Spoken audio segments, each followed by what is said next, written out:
vir aqui, ó, colocar sua ofertinha aqui de missões. Vocês estão ajudando a obra missionária. No final do culto temos outro trabalhinho a entregar alguns para os irmãos, mas vamos dar uma palavrinha 5 minutos antes do final da palavra. Quem achou, diga amém, Atos dos Apóstolos, capítulo de número 18. Quem achou, diga amém. O versículo é o de número 8 em diante.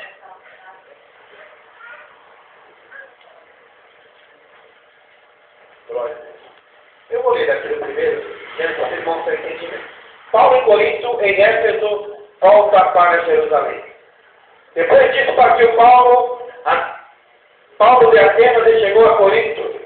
E achando um certo judeu com nome Áquila, natural do Ponto, que havia pouco tinha vindo da Itália, e Priscila, sua mulher, pois Cláudio tinha mandado que todos os judeus saíssem de Roma, se ajuntou com eles. E como era do mesmo ofício, ficou com eles, e trabalhava, pois tinha por ofício fazer vendas. E todos os sábados disputavam na sinagoga e convencia aos judeus e gregos. Tem mãe velha, por favor, tá bom? E todos os sábados disputavam na sinagoga e convencia aos judeus e gregos. Quando Silas e Timóteo desceram da Macedônia, foi Paulo impulsionado pela palavra, testificando aos judeus que Jesus era Cristo. Mas resistindo e blasfemando eles, sacudiu as vestes e disse-lhes: o vosso sangue seja sobre vossa cabeça. Estou limpo desde agora, parto para os gentios. E saindo dali entrou em casa de um homem chamado Tito Justo, que servia a Deus, e cuja casa estava junto à sinagoga. E o principal da sinagoga creu no Senhor com toda a sua casa. Também muitos dos coríntios, ouvindo, creram e foram batizados. E disse o Senhor a visão a Paulo: não temas, mas fala e não te cales, porque eu sou contigo, e ninguém lançará a mão de ti para te fazer mal, pois tenho muito povo nesta cidade. Amém, querida igreja? Amém. Amém, igreja? Amém. Depois dessa palavra, vocês vão ficar mais fortes, com certeza, no nome santo do Senhor Jesus. O apóstolo Paulo, após ter sido chamado pelo Senhor Jesus no caminho de Damasco, a palavra nos fala que ele teve encontro com o Senhor, e logo após esse encontro, Paulo já começa a adorar ao Senhor, Paulo já começa a orar ao Senhor, e depois disso Paulo é batizado no Espírito Santo. Paulo ele começa a comer da palavra, Paulo começa a entrar na presença do Senhor. E o interessante, amado, que Paulo, depois disso tudo, pelo encontro com Deus, pelo buscar a palavra, a adoração, a oração, Paulo não fica calado e muito menos parado. Paulo não só come para engordar a sua vida espiritual, Paulo não só busca para interesse próprio, mas aquele que se alimenta, aquele que busca, ele tem que lançar a palavra do Senhor para a qual ele foi chamado. E diz a Bíblia que Paulo ele vai por cidade em cidade falando da palavra de Deus. Ele chega até a cidade ali em Éfeso e começa a pregar. E muitos não começam a crer na palavra a qual Paulo está mencionando, a qual Paulo está pregando. E Paulo, amado, não tinha preocupação se alguém ia crer naquilo que ele falava, se alguém ia duvidar do seu Deus. Paulo não queria saber disso. Interessava para Paulo a certeza daquilo que ele pregava, a certeza daquilo que ele vivia. É isso que interessa na nossa vida. Não importa para quem você vai brigar, não importa para quem você vai falar, mas tenha certeza de quem te chamou. Aleluia. Muitas vezes, amado, parece que falta fome, parece que falta a certeza ou a fé ou a crença de quem te chamou é aquele que te capacita. Não foi assim diferente da vida de Jeremias. Jeremias está lá, o Senhor fala para com ele: olha, Jeremias, eis que eu falo contigo. Jeremias, eis que eu te envio como profeta na minha obra. E Jeremias coloca alguma desculpa, algum empecilho para que Deus não cumprisse ao chamado, aquilo que Deus tinha na vida dele. Amado, não adianta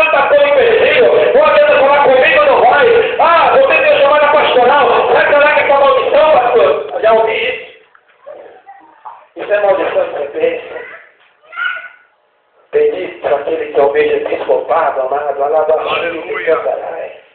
Dói um pouquinho. Mas é tão bom, aleluia, aleluia, aleluia, aleluia. É tão gostoso quando nós temos a certeza que somos chamados de Deus, amado. A Bíblia fala que quando Pedro, se me fala a memória, Pedro e Tiago foram lançados na prisão, eles tomaram uma chuva tão grande, aleluia. Mas Pedro estava rindo, uma hora, você vê que o camarada está rindo. Rapaz, estou apanhando porque eu falei da palavra. Rapaz, eu estou sendo perseguido porque eu preguei o Evangelho. Rapaz, eu estou assim porque, olha, eu não sou merecedor. Jesus apanhou contra a cruz do Calvário. Ele não era merecedor dessas coisas. Tão bem que eu estou para ser merecedor disso.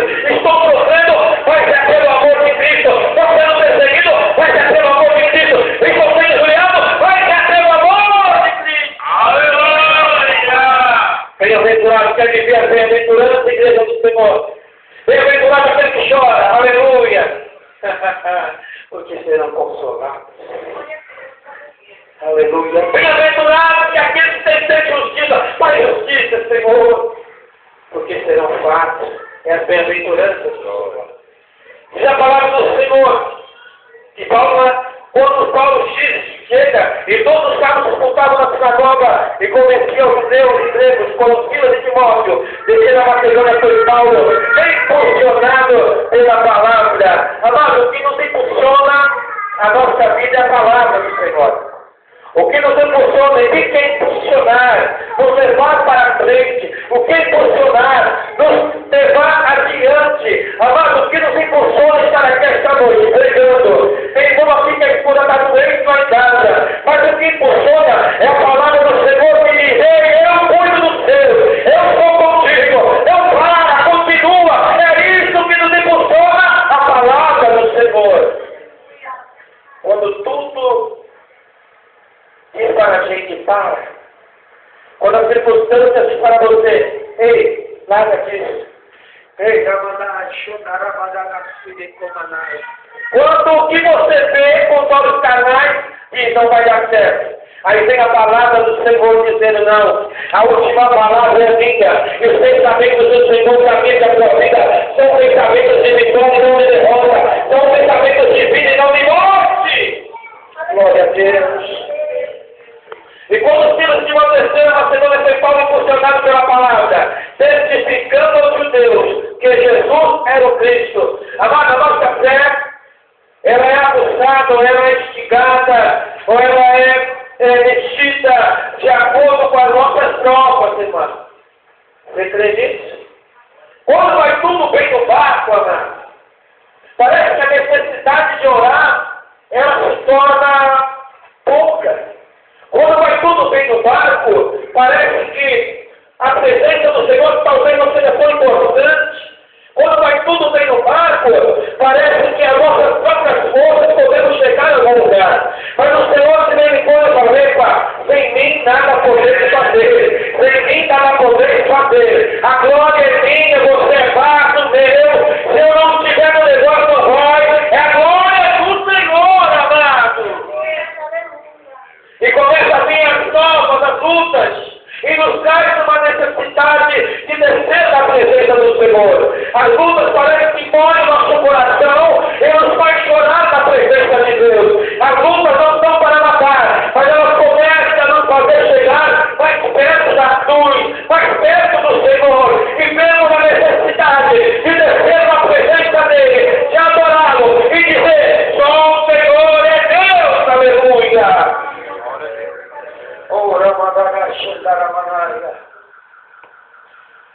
Mas resistindo e blasfemando contra eles, sacudiu as vestes e disse-lhes: o vosso sangue não seja sobre a nossa cabeça. Estou limpo e desde agora parto para os gentios.